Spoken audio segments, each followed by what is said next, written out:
Hello, I'm Brigantia Blackbird of Blackbird's Brew. Happy Monday. It's time to continue our series on Celtic Triads. This week we are looking at 3 things not easy to check. These particular triads were compiled by John F. Wright in 1995. So, 3 things not easy to catch: the stream of a cataract, an arrow from a bow, and a rash tongue. Let's begin with the stream of a cataract. Apparently there are 2 definitions of cataract. One has to do with the lens or capsules of the eye becoming opaque, impairing vision, or even causing complete blindness. But it also means a large or high waterfall, a great downpour, or a deluge. I'm not completely sure which definition the triad is referring to. Either way, I think the metaphor works, albeit the idea of a waterfall is more dynamic, and whereas a cataract in the eye tends to be something that occurs slowly over time. One thing about waterfalls is you're not going to stop them flowing, nor can you stop the rain. It's more powerful than you once it gets going, and there's nothing you can do to control it. In a similar way, without the benefits of modern eye treatments, a cataract was going to run its course, and once your sight is affected, it's quite difficult to reverse it.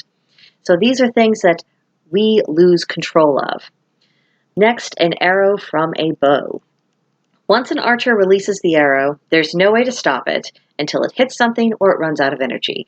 It's a lesson to give thought to what we unleash into the world, especially if it's designed to do damage, like a literal arrow is.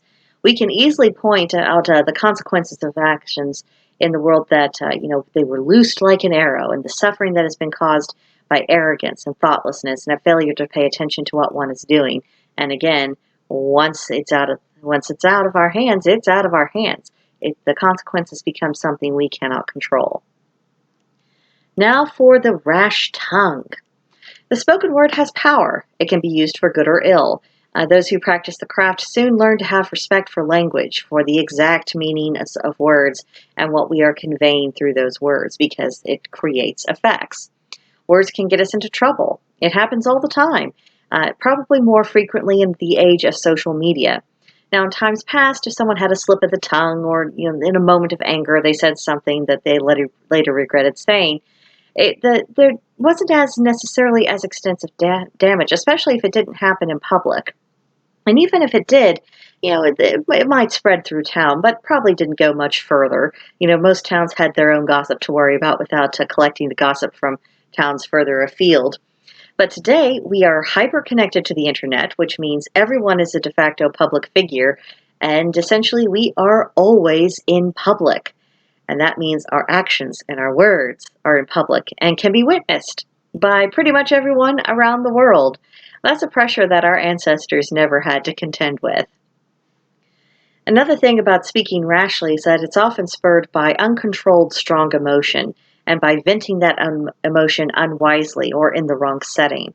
Even if we later say, I didn't mean it, I was overly emotional, I lost my temper, I'm very, very sorry, that doesn't necessarily undo the damage done or eliminate the possibility that someone will use those words against us at a later date. Again, the things that we say, it's like that arrow from the bow, it's like that streaming cataract. Once it is released, we cease to have power over what it does from that point forward, and we just have to endure whatever consequences come from it. So, a lesson in caution this week, I think.